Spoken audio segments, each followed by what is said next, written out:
Alhamdulillah wassalatu wassalamu ala rasulillah.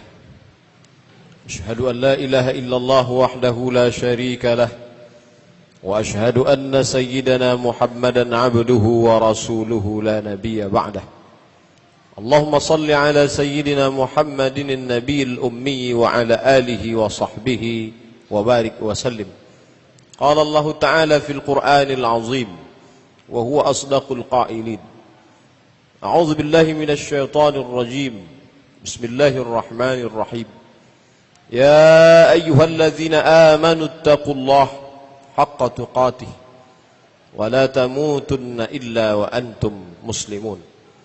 Wa qala ta'ala fi ayatin ukhra, ya ayyuhalladzina amanu taqullaha wa qulu qawlan sadida yuslih lakum a'malakum wa yaghfir lakum dhunubakum wa man yuti'illaha wa rasulahu faqad faza fawzan 'azima. Ibadallah, usikum wa nafsi bi taqwallahi wa ta'atihi faqad fazal muttaqun. Hadirin jamaah Jumat yang dimuliakan Allah Subhanahu wa taala. Pada hari yang disebut sebagai Sayyidul Ayyam, induk dari segala hari, Allah Subhanahu wa taala masih memberikan kita hidup. Allazi khalaqal mauta wal hayata, dia yang memberikan mati dan dia yang memberikan hidup. Untuk apa dia berikan ini? Liyabluwakum ayyukum ahsanu amala, untuk menguji siapa yang paling baik amalnya. Hari ini kita buktikan kepada Allah, ya Allah, Engkau berikan hidup kepadaku di hari yang penuh barakah dan kemuliaan ini, maka aku buktikan ahsanu amala, amal yang terbaik. Mungkin ada pekerjaan kita di luar sana yang belum selesai, mungkin ada tugas yang belum tuntas, tapi kita tidak anggap itu sebagai amal terbaik. Amal terbaik adalah melangkahkan kaki, menghayunkan tangan, menyambut panggilan seruan azan dikumandangkan dari rumah-rumah Allah Subhanahu wa ta'ala. Tidak semua dapat melakukan ini. Bila kita dalam perjalanan panjang, maka kita dapat melihat saat azan dikumandangkan orang-orang masih berjalan di tempatnya masing-masing.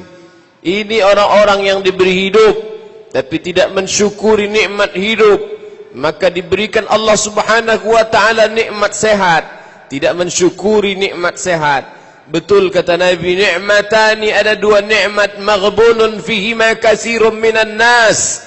Banyak manusia yang tertipu, terpedaya dengan dua nikmat tersebut.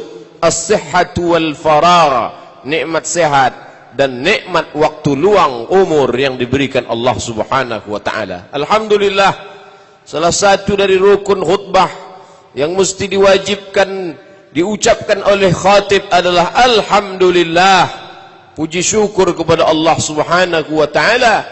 Siang ini kita diberikan nikmat hidup, nikmat umur panjang, nikmat badan sehat wal afiat, dan yang lebih besar daripada itu adalah istiqamah dalam iman dan Islam. Masih ada rasa takut kepada Allah Subhanahu wa taala. Takut itulah yang membuat kita meninggalkan ruku, barang dagangan, kantor, kesibukan. Padahal kita tidak tinggal di negeri yang mewajibkan salat Jumat. Tidak ada undang-undang yang mengikat kita untuk datang ke masjid hari ini. Lalu apa yang membuat kita datang? Rasa takut kepada Allah Subhanahu wa ta'ala. Itu pula lah yang menjadi salah satu rukun khutbah Jumat. Khatib wajib menyampaikan dan jamaah wajib mendengarkan, bahkan disampaikan nanti pulang kepada anak, istri, keluarga. Salah satu dari rukun khutbah adalah usikum wa nafsi bitaqwallah. Usikum, aku pesankan, kata khatib, kepadamu semua kaum muslimin yang melaksanakan salat Jumat, wa nafsi, dan pada diri khatib sendiri, bitaqwallah, takut kepada Allah Subhanahu wa ta'ala. Jamaah Jumat yang dimuliakan Allah, umat Islam sampai pada masa-masa keemasannya. Pada saat itu, andai ada orang yang sanggup berjalan kaki dari San'a, ibu kota Yaman yang sedang bergejolak sekarang, sampai kepada Darul Bayda, ibu kota maghribi Maroko di Afrika Utara. Siapa yang sanggup berjalan kaki, tantang oleh khalifah yang amat sangat masyhur, Umar ibnu Abdul Aziz. Siapa yang sanggup berjalan kaki dari San'a, Yaman, ke Darul Bayda, Afrika Utara, untuk mencari orang-orang fakir miskin yang susah, maka dia tidak akan menemukan. Begitulah hebatnya masa-masa keemasan Islam. Pada masa-masa sebelum itu, seorang yang memegang kunci Baitul Maqdis, dia langsung menyerahkan kepada Umar ibnul Khattab. Umar bin Khattab pun datang menerima kunci itu. Mengapa mereka begitu takut? Karena Islam memiliki kekuatan. Pada masa-masa keemasan Islam, ketika seorang perempuan ada yang menjadi korban pelecehan seksual, lalu dia hanya mengatakan, wa Umarah, wahai Umar, tolonglah aku. Maka pada saat itu Umar bin Khattab tidak membawakan pedang, dia tidak menghunuskan pedang meneriakkan perang. Dia hanya membuat satu barisan yang amat sangat panjang, sehingga bergetarlah hati musuh. Dan memang Allah mengatakan, wa a'iddu lakum mastata'tum min quwwah, persiapkanlah kekuatan. Dengan kekuatan itu turhibuna bihi aduwallahi wa aduwakum, dengan kekuatan itu maka musuh Allah, musuh kamu semuanya menjadi gentar. Ketika kalimat Allah dikatakan Allahu Akbar, maka musuh-musuh Allah menjadi takut. Tapi bukan berarti Islam itu agama radikal, agama yang menghalalkan darah orang. Islam adalah sesuai dengan namanya Islam, berasal dari kata salam, penuh dengan kedamaian. Tapi umat Islam mesti memiliki kekuatan, karena kalau tidak dia akan diinjak-injak, dia tidak lagi dihormati. Lalu di manakah kita saat ini? Apakah kita berada pada masa keemasan Islam, atau justru kita hari ini hidup pada masa Islam amat sangat lemah? Betapa senangnya hati kita ketika membaca koran bahwa jamaah haji kita jamaah haji terbanyak di dunia. Betapa bangganya ketika melihat berita televisi tabligh akbar, masjid-masjid besar sampai ke pelataran parkirnya penuh dengan tetesan air mata munajat bermohon kepada Allah, ya Allah. Betapa senangnya hati kita. Hari ini, besok pagi kita pergi ke airport, berbagai macam model baju batik jamaah umrah berangkat ke tanah suci Makkah. Hampir 1000 orang satu hari orang Indonesia berangkat. Apakah kita sedang berada di masa keemasan Islam? Satu sisi mungkin ya, tapi lihat sisi yang lain. Di tengah umat Islam yang banyak ini, orang begitu mudah mengatakan, apa salahnya minum khamar? Memangnya ada orang minum khamar mati gara-gara khamar? Di negeri Muslim yang terbesar itu orang begitu mudah mengatakan kata-kata yang menyengat telinga hati orang beriman. Di mana kekuatan umat Islam? Mengapa orang berani melecehkan Islam? Karena kita tidak punya kekuatan. Kita memang banyak. Ini yang diprediksikan Nabi SAW. Sampai masanya nanti kalian akan diperebutkan seperti makanan di atas meja makan. Satu akan menarik kakinya, satu akan mencabut kepalanya, satu akan merobek-robek dagingnya.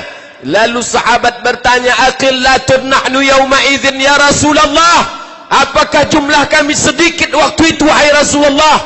Rasul menjawab, bal antum kasirun, jumlah kamu banyak. Lalu kenapa? Apa yang menyebabkan kami disepelekan orang, sehingga kami dianggap hina, sehingga agama kami diinjak-injak orang? Mengapa mereka tidak hormat kepada kami wahai Rasulullah? Asabakumul wahnu, kamu terkena penyakit wahan. Wa mal wahnu ya Rasulullah, apakah wahan itu wahai Rasulullah? Rasul menjawab, hubbud dunya wa karahiyatul maut. Kamu terlalu cinta pada dunia dan kamu takut mati, dan musuh kamu tahu itu, maka dia tidak menghormati dan tidak memuliakan kamu. Salahkah musuh kita? Terlalu banyak yang menyalahkan musuh, terlalu banyak yang mencaci maki kegelapan, tapi tak banyak yang menyalahkan lilin di tengah gelap. Salahkah musuh? Ya, tapi diri kita juga salah. Mengapa lemah? Mengapa bodoh? Mengapa jahil? Mengapa terpecah belah? Maka satu-satunya jalan tak lain tak bukan adalah wa'tasimu bihablillah, berpegang teguhlah tali Allah, wala tafarraqu, jangan berpecah belah pada masalah-masalah khilafiyah, masalah-masalah perbedaan mazhab. Na'mal fima ittafaqna wa na'tazir fima ikhtalafna. Mari kita berlapang dada menerima perbedaan, dan mari kita beramal pada perkara-perkara yang kita sepakati. Tidak akan ada yang lebih bahagia melihat perpecahan kita selain daripada orang-orang kafir yang memang itulah yang mereka inginkan. Lan tarda. Lan, Allah tidak menggunakan kata la tidak, tapi dipakai kata lan, tidak akan. Walan tarda, mereka tidak akan ridha, mereka tidak akan senang, mereka tidak akan merasa puas hati. Angkal yahudu walan nasara, Yahudi dan Nasrani. Sampai kapan? Hatta tattabi'a millatahum, sampai kamu ikut agama mereka. Ikut agama bukan berarti kita berubah menjadi Kristen, menjadi Nasrani, menjadi Yahudi. Kita tetap Muslim, tapi kita tidak lagi memiliki izzah, kekuatan, harga diri sebagai seorang Muslim. Hanya sebagai Muslim ritual, hanya sebagai Muslim biologis.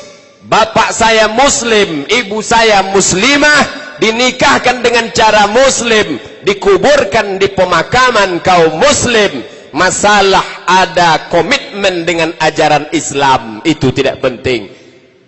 Karena penyakit itulah maka musuh-musuh Allah tidak ada rasa gentar sedikit pun. Padahal negeri ini dulu diperjuangkan dengan nama Allah. Bung Tomo di Surabaya meneriakkan kalimat Allahu Akbar. Tengku Umar di ujung Sumatera meneriakkan Allahu Akbar. Sultan-sultan Melayu di negeri Riau semuanya meneriakkan Allahu Akbar. Sampai ke Sultan Ternate semuanya meneriakkan Allahu Akbar. Tapi apa yang terjadi hari ini? Justru kata-kata Allahu Akbar itu tak lagi bermakna. Kaum muslimin yang dimuliakan Allah Subhanahu wa ta'ala, beberapa hari lagi siswa-siswa kita akan mengikuti ujian. Lalu kemudian guru-guru agama, para ustaz diajak untuk membangkitkan semangat anak-anak yang akan ujian. Tapi berapa banyak yang sadar dan faham betapa menyakitkan hati ternyata dalam pelajaran-pelajaran yang akan diujikan itu ternyata tidak ada pelajaran agama. Apa maknanya? Anak umat Islam akan sangat hebat dalam bidang sains, akan sangat hebat dalam bidang apapun, tapi dia tidak mengerti agama. Lalu kemudian kalau sudah bicara pembangunan untuk infrastruktur, apapun namanya cepat diselesaikan. Tapi untuk rumah Allah Subhanahu wa ta'ala, lalu kenapa tetap juga mulut itu mengatakan di awal-awal doa, Allahumma inna nas'aluka salamatan fid din, selamat dalam agama. Bukankah ini orang-orang yang memiliki zul wajhain, memiliki dua wajah, satu wajah untuk Allah, satu wajah untuk manusia? Bukankah ini orang-orang yang memiliki dua sikap yang disebut dengan nifaq? Nifaq diambil dari kata nafaq, terowongan. Terowongan memiliki dua sisi, ada lubang masuk dan ada lubang keluar. Mulutnya memiliki dua lubang, tidak dapat dipegang cakapnya. Oleh sebab itu Allah Ta'ala memberikan ancaman bagi orang-orang yang memiliki dua sikap dan dua kata. Innal munafiqin, orang-orang yang munafik, fid darkil asfali minan nar, tempatnya adalah di dalam keraknya api neraka. Paling tidak sampai saat ini khutbah Jumat belum lagi dilarang. Paling tidak Sampai hari ini suara azan masih berkumandang. Tapi jangan lupa, kita pernah membaca sejarah bagaimana Mustafa Kemal Atatürk melarang mikrofon mengumandangkan suara azan di masjid-masjid Turki. Padahal 500 tahun, 5 abad lamanya umat Islam sempat berkuasa. Banggakah kita dengan masjid yang besar, megah, mewah ini? Hari ini kita dapat salat Jumat di masjid tertua. Hebat. Peninggalan nenek moyang orang Melayu. Bangsa yang dihormati karena suku dan agamanya. Tapi pernahkah kita baca sejarah bahwa Masjid Al-Hamra, Hamra diambil dari kata ahmar, merah, karena dia terbuat dari batu granit yang merah, megah. Tapi di tempat mihrab imamnya itu sekarang terpajang palang salib yang paling besar di negeri Spanyol. Pernahkah itu terlintas di pikiran kita? Kita selalu mengatakan al-Islamu ya'lu wa la yu'la alaih. Islam maha tinggi, tidak ada yang akan lebih tinggi dari Islam. Benar. Tapi peristiwa-peristiwa menyakitkan itu pernah terjadi di negeri-negeri yang pernah mencapai masa keemasan Islam. Islam tidak akan pernah jatuh. Tapi adakah jaminan bahwa keluarga kita akan terus Islam? Adakah jaminan bahwa kota kita akan terus diisi kaum muslimin? Adakah jaminan masjid yang megah ini akan tetap tegak berdiri sebagai masjid? Na'udzubillah, khutbah ini kembali mengingatkan kita, marilah kita wariskan Islam kepada diri, kepada keluarga, kepada anak cucu cicit menantu, supaya jangan sampai apa yang terjadi di Spanyol, yang terjadi di Turki juga menimpa umat kita. Kaum muslimin yang dimuliakan Allah Subhanahu wa taala, tidak semua kerajaan-kerajaan Melayu seberuntung negeri yang kita diami. Apa yang terjadi dengan Patani di Thailand Selatan? Mereka tidak dijajah Inggris, tidak pula dijajah oleh Belanda. Betapa menyakitkannya, mereka justru dijajah oleh orang-orang Siam. Sampai hari ini masih terjajah. Berkata setiap hari asyhadu an la ilaha illallah wa asyhadu anna muhammadan rasulullah. Seorang suami akan pergi ke sawah, dia berdoa bismillah tawakkaltu ala Allah la haula wala quwata illa billah. Tapi dalam hatinya dia khawatir anak gadisnya akan diperkosa oleh tentara Thailand, istrinya akan dilarikan oleh orang-orang yang jahat. Kita masih beruntung sampai saat ini, tapi tidak cukup berpuas sampai pada titik itu. Karena jika tidak kita bangkit, bukan berarti makna bangkit menjadi umat yang radikal, menjadi umat yang keras. Kita akan dihormati kalau kita punya kekuatan, kekuatan ilmu, kekuatan iman, kekuatan harta, kekuatan ilmu pengetahuan. Umat lain akan meremehkan kita karena kita lemah, lemah iman, lemah ilmu, lemah ekonomi. Maka bagi yang kaya, teruslah berusaha. Imam kita selalu membacakan ayat idza qudiyatis shalah, kalau salat sudah dilaksanakan, fantashiru fil ard, bertebaranlah di atas muka bumi, wabtaghu min fadlillah, carilah karunia Allah. Silakan mau jadi orang kaya, kaya sekaya-kayanya, karena dengan kekayaan itu orang akan gentar melihat kita. Dengan kemiskinan kita orang akan meremehkan kita. Tapi kalau sudah kaya, jangan lupa bantu masjid, bantu fakir, bantu miskin, keluarkan zakat. Bagi yang berilmu silakan, tuntutlah ilmu sampai kemanapun. Walaupun hadis ini dhaif, tapi boleh dipakai untuk fadail amal. Utlubil ilma walau bisin, tuntutlah ilmu walau ke negeri Cina. Salahkah itu? Tidak. Ke negeri kafir. Al-haqqu dhallatul mu'min, kebenaran itu adalah milik orang beriman, tapi dia hilang. Aina wajadaha fahuwa ahaqqu biha, di mana dia dapatkan maka dia yang berhak untuk mengambilnya. Jika rantai cincin gelang kita hilang, lalu dia berada di tangan orang kafir, apakah kita akan mengatakan itu bukan punya kita? Itu milik kita. Itu milik kita yang hilang di tangan orang lain, dan kita harus ambil, rebut kembali. Maka al-mu'minul qawi, orang mukmin yang kuat, khairun, dia lebih baik, wa ahabbu ilallah, dan dia lebih dicintai Allah minal mu'minid dhaif, daripada mukmin yang lemah. Siapa yang imannya bisa dibeli dengan sebungkus mie instan? Siapa yang suaranya bisa dibeli dengan saweran 50.000? Siapa yang imannya bisa dibeli dengan baju bekas? Orang-orang yang lemah ekonomi, lemah iman, lemah ilmu. Oleh sebab itu dalam Islam kita menjadi kuat, kebanggaan, menjadi hebat, kemuliaan. Nabi Muhammad sallallahu alaihi wasallam masuk ke kota Makkah Al-Mukarramah dengan membawa 10.000 pasukan. Tidak ada satu kepala pun yang putus, tidak ada satu tombak pun yang melayang, tidak ada satu anak panah pun yang mencabik-cabik, melukai siapapun. Nabi datang dengan damai. Lalu untuk apa dia bawa 10.000 pasukan? Show force, menunjukkan kekuatan. Inilah umat Islam yang kuat. Ketika sampai di Makkah, lalu dia bersihkan semua kemusyrikan, dan pada saat itu dia tidak datang dengan kekerasan, tapi dia datang dengan maaf. Pada saat itulah turun ayat Iza jaa nasrullahi wal fath.